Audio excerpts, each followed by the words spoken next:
methodology of infusing technology into education. With a co-exec platform, from the back end at Subeb there, you can track what is the percentage of punctuality, for example. For students or teachers? Both for students and teachers. What's the percentage for teachers present in class? In fact, how many classes have they been able to do? How many subjects have they been able to do in a particular day and all that? So those are the things that we have always been tracking. So they have a tab actually. So with the tab, you can mark the attendance of your clock in. After clocking in, mark the attendance of your pupils. As you are teaching from the back end, we know how many classes how many subjects you've been able to take in a day and all that. Then completion rate, we can track it using the tab, and then from the back end in Subeb, from our situation room, we can also track it. And with that, it has helped a lot to really reduce truancy and absenteeism. That is on that aspect. Then, as the political head of the quality assurance department, myself, we have a department called Basic Education Quality Assurance, BECA. So the main thrust of our department is on monitoring and mentoring. So monitoring in terms of training and mentoring. It has also helped us to also track, because our officers also have the tab. The tab they use to track lateness, track lesson completion, and all those things we've been able to do. In addition to what personally I've also been doing now by visiting 100 schools. Okay, I want us to dwell more on training and mentoring. Would you expatiate more on that? Yeah, so as part of our mandate is to be able to look at what are the relevant skills now. How are we bringing our teachers to speed, to what is obtainable globally. One. Two is that, look, we always let our teachers know you are not at the center of this learning process. The pupils are. So anything we are doing, we have to factor them in as the main focus. So how are we matching the slow learners with the fast learners? Okay. Those are the things that we look into. We always monitor. We also monitor the environment. Okay. Secondly, we conduct periodic training on record keeping. For teachers? For teachers. We conduct training on school management for head teachers. We conduct training on team bonding for both the head teachers and the teachers. Sometimes we invite organizations such as British Council. We just finished one training of recent course step, basically for English proficiency, to improve, to upskill the teachers on their English proficiency. Because one of the two major criteria we always look at is literacy and numeracy. So you can't become a very successful engineer, for example, if you cannot even understand what are the contents of what is written there. Ditto for being a doctor, lawyer, and so on. So we have all those things packaged for a whole year. We always have a budget for it. We pursue those things and we tick the boxes. Have we talked about literacy and numeracy, school management, record keeping, all those things, all those necessary things, we always monitor them. And for me... That's for training? That's for training. What about mentoring? Mentoring, yes, so mentoring is also part of the training process. But one of the key factors, key policy, key intervention we have done in mentoring is on TPD. What's that? Teacher Professional Development. Okay. Whereby we bring in people from Abuja, from UBEC. They work with our department. We design a template. So the template, they go to schools to observe, teaching and learning observation, to see how efficient and effective the delivery is. So they guide them on what should be done better on that. And then we also have periodic mentoring sessions. We invite cluster by cluster basis. We have thousands of teachers, so we can't just bring at them once. At once. So we invite them cluster by cluster. We bring them back to Subeb to look at how far we have gone, then what is needed to be done. Then I just kickstarted the process now, whereby we want to be doing a peer review. We just recruited a new set of teachers, so we want to be pairing them with the old ones. The old ones, so that to mentor them. To mentor them. While the old ones will, instill discipline and some, old-time habits that helped someone like me, who is also a product of public schools. The new ones will also leverage on technology by also going out of their way to look at best pedagogy style or method to be able to advance the teaching and learning process. Okay, we are trying, we are working hard. Okay, with all of these efforts by the Lagos State Universal Basic Education Board, where then would you say our public schools are now? Can they compete favorably well with the privately owned schools? Well, looking at it in two different ways. You know, we can't in terms of quality of teachers, in terms of quality of infrastructure. Yeah, so like I said, let's look at it in two different ways. And I want to tell you sincerely, first, in terms of quality of teachers, we get them in the public schools. Lagos State government spends a lot, billions of naira yearly to maintain our teachers. That's why they are paid regularly, they are maintained. There are a lot of overseas training for some. Even you see sometimes you drive out, you see best teachers for a particular year, giving them brand new vehicles and so on. That's motivation. Motivation. The governor has done well. In terms of periodic training, and in any event, the prerequisite for you to be a teacher is to have been to school and learn and earn a certificate in education. At least the minimum of an NCE. But you know these days, because most of us, jobs are not available. Many have been forced to take into teaching without having the interest of that profession. That is why we have our own criteria of, interview, criteria of selection and all that. So their teaching practice and all those things come into play before they are employed. So they have 3 different steps, 3 different screenings, cutting across a week, covering a week, right, for them to be employed, teaching practice, and so many other criteria that we use, not just about the certificate. Okay, so secondly is that you talked about monitoring. Yes, if somebody is having a private school, for example, now having 200 pupils, it's easier for you to monitor, and all that.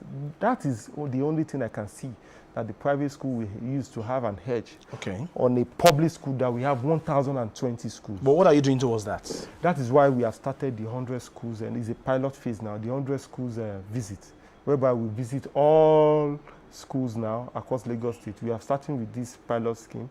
I have visited... Okay, these are the visuals of some of our schools? Yes, some of our schools. So I visited 4 local governments now out of 20, because we use 20 LGAs, because not the 37 LCAs. Yeah, we deal with UBEC. Yeah. So UBEC recognizes those 20. So what were your findings, and what are the solutions you intend to profile?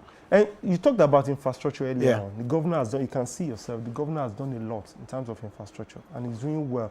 Yes, so in terms of infrastructure, it's a continuous work. What about the population? The population now, so with our efforts in Lagos Suburb on Project Zero, we are trying to bring as much back to school, and don't forget that Lagos is like a transit. Okay, these are some of the schools that were visited. They are visited. Okay, so where that is why we are bridging the gaps. We started with Agege. Okay. We visited Sakatinumbu Primary School and other primary schools, Zion in Agege. Okay. First day. Then second day, we visited Alimosho. Okay. We visited Alimosho. We also visited Amuwodofin. We visited Amuwodofin. We have visited Ajeromi, different LGAs. In each of these LGAs, we have... During the course of your interactions with these teachers and these pupils, what were your findings? So basically, a lot needs to be done on the parents now. That is why we will now go back to the drawing board and further strengthen our... What if I may ask? SBMC. What if I may ask? Please go ahead. You said a lot needs to be done as regards I'm coming parents. there. I'm getting there. So the governor has done well in providing infrastructure, motivation of the teachers, and also upskilling them from time to time. So that is a given. Now the pupils, some concerns that I got from the teachers is that we need to encourage, especially in the rural and the riverine areas, we need to encourage the parents to ensure that their kids come to school 5 times a week. Okay. So that they don't send them on an errand to go and do some things or follow them to market and all that. That's why I said, that will pose a challenge. If a teacher is working hard, for example, and he or she has to cover 5 days in a week, based on timetable, And the pupil is available for 2 times in a week or 3 times in a week. You know, it's easier for us to even blame the teacher, but you know, a lot has to do with the parent. That's why we are getting back to our drawing board to see how we can strengthen the SBMCs to ensure that, you know, the participation is also even more expanded, and then we can get more attention on the part of the pupils, especially in the rural and riverine areas. Okay. Once we are able to get that, we can level up. Because yesterday, you know, I was in Ibeshe and Ibasa, riverine communities of Amu Ward of him, and those are the concerns, you know, and so on. And we are trying to level up, and then all these recommendations have been passed across. Outside of that, the Lagos State government is doing well, and you can see that we are monitoring. We are monitoring efficiently, not just coming to school and say this is infrastructure. No, we are checking even how much time they are marking their attendance, and also, you know, and also planning to reduce the population of students in our classrooms. There is infrastructure. There is infrastructure, and we are doing well with that. It's not bad. Are the classrooms not crowded? In most cases, no. In most cases, no. Okay. And the ones that are a little bit crowded, you will see that there is construction going on in the neighborhood. So that once those ones are done, they can also fill those classes up. Okay, it's good that the government of the day is investing in quality education, but in terms of enrollment now in our public schools, is it changing? I mentioned earlier on a Project Zero program of SUBE. The idea behind Project Zero is to be able to look at, you know, the heart of school children. Because that's one of the major challenges we have. According to United Nations, now we have 20 million out of school children in Nigeria. 20 million out of school children in Nigeria, and then you know, we have a figure of around 2 million in Lagos. Now, like as I've always said, and I alluded to earlier on, is that Lagos is a transit zone. Lagos is a transit zone. You get me, a lot of people coming in daily. You know, some coming to do menial jobs and so on, and they don't have, you know, definite plan on where to stay and all that and so on. Then those parents that come to Lagos with their kids, the kids are left, you know, wandering around, some begging for alms and all that. So we are coming up with some being used for street trading. Street trading is not as a result of the failure of Lagos State government, because these people are coming from other states and so on. But yet, we have taken ownership. We have taken responsibility. That is why now we want to even start by also providing vocational skills for the parents. So it's not enough to bring these kids back to school. So it's also good to also provide vocational skills training for the parents, so that they are able to sustain the kids, to sustain them to continue to come to school, so that they don't complain that they don't have some money to give them to school and all those things. That is where I see as a challenge. But in terms of enrollment and all that, Lagos State government is working hard on that, and you can see that continuously we have started working even harder on the infrastructure, existing infrastructure. You see, in the last 5 years, the story has changed for good, for better, so to speak, because what we met on ground is not completely bad. And where there are lapses, you're already working towards improving them. Serious working. In fact, there is, in addition to SUBEB, there is also a special committee on rehabilitation of public schools working, and we are working on all those things. Last year, Governor commissioned more than 1,700 classrooms. Okay. It was at LTV compound here that we did the commissioning. I think Blue Roof for any of them. Eco FM, yeah. So we commissioned 1,700 classrooms.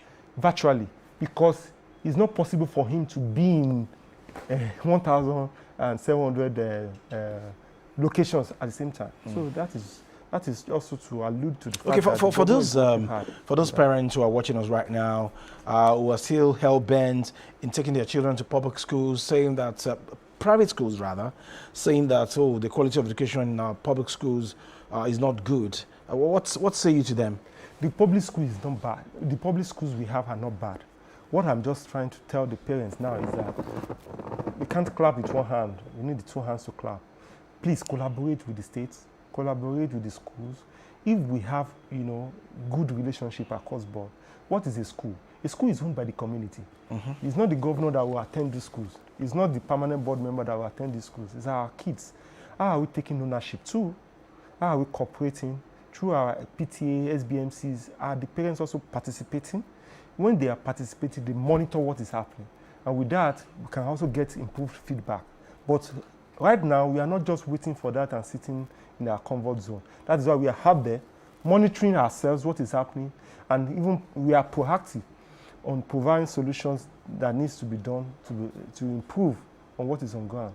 So, okay, we'll quickly take a break on the program at this moment. When we come back, we'll take one or two more questions from you.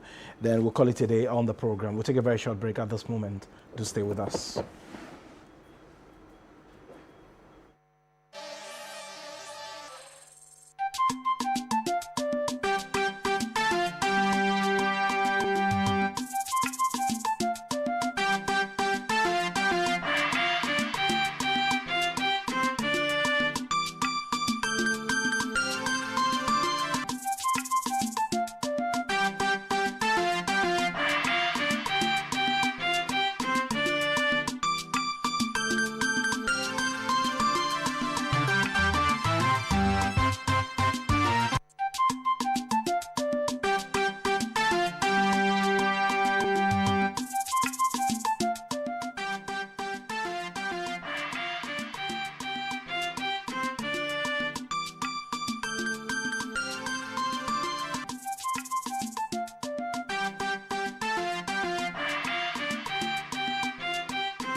All right, we still have Owolabi Falana, permanent board member, Lagos State Universal Basic Education Board, who has been telling us how the board is promoting quality education in Lagos State and, of course, driving the themes plus agenda of Mr. Governor with the use of education and technology. All right, you were encouraging parents to start bringing their children into public schools because of the improvements in infrastructure and the quality of teachers. Do we have enough teachers in the state? Let me even ask. Yearly, we recruit new teachers. Yes, so... Are they enough? At least we have covered 90%. So the remaining 10% has to do with areas that we have high level of population that we are trying to fill in the gap. And then we are also coming up with some policies now of community-based recruitment.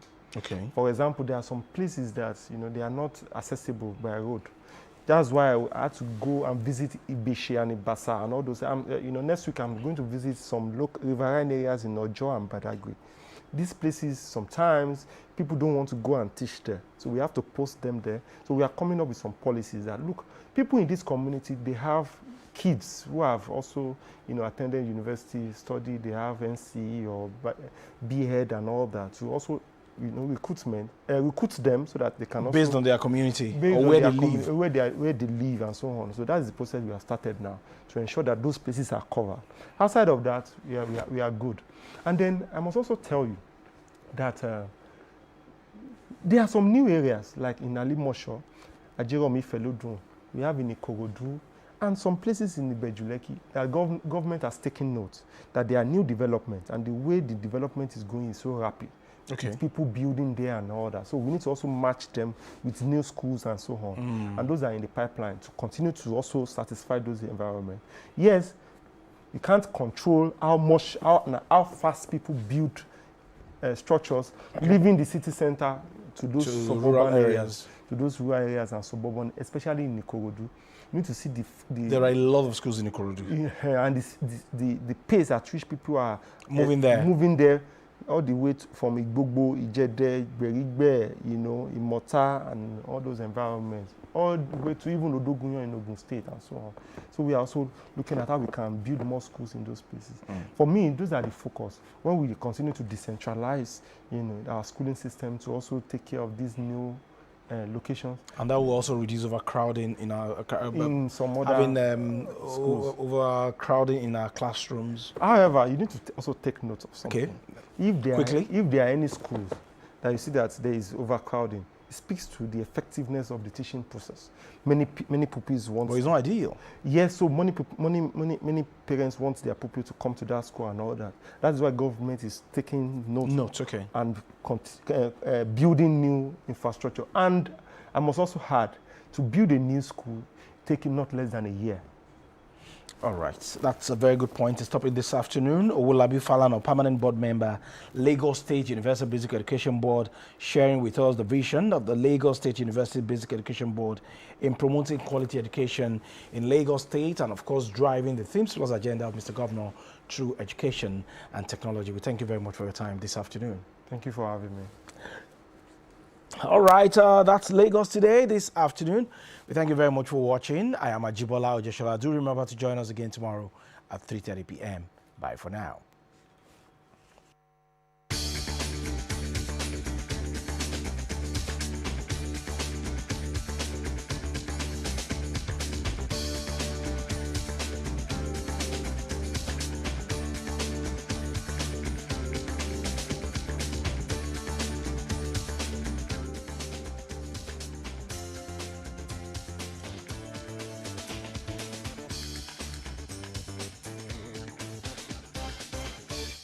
Golden melon is a sizable bright yellow melon with a pale green to white inner flesh.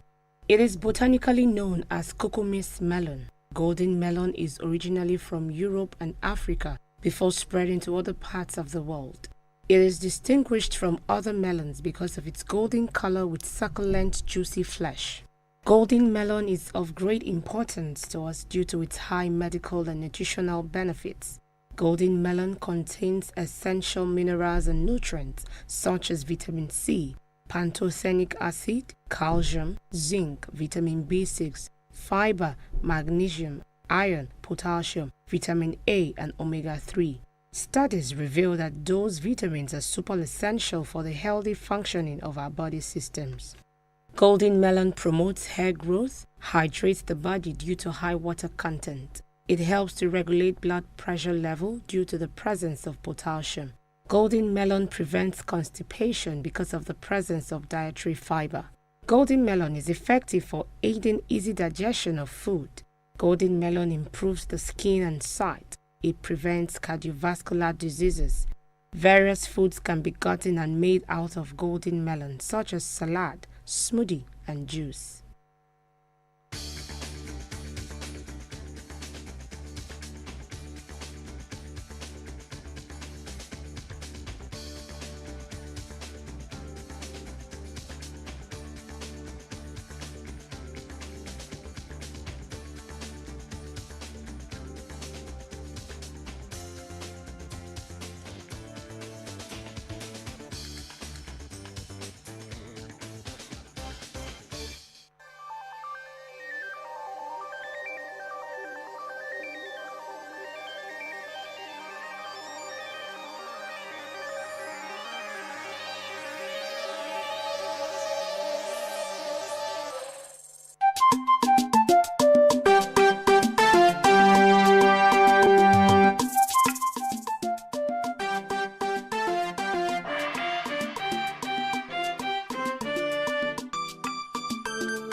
Lagos Television, first state-owned television station in Nigeria, has called manifest. We explored the realm of creativity and entertainment to birth the annual Father Christmas Fair on television, waxing stronger, making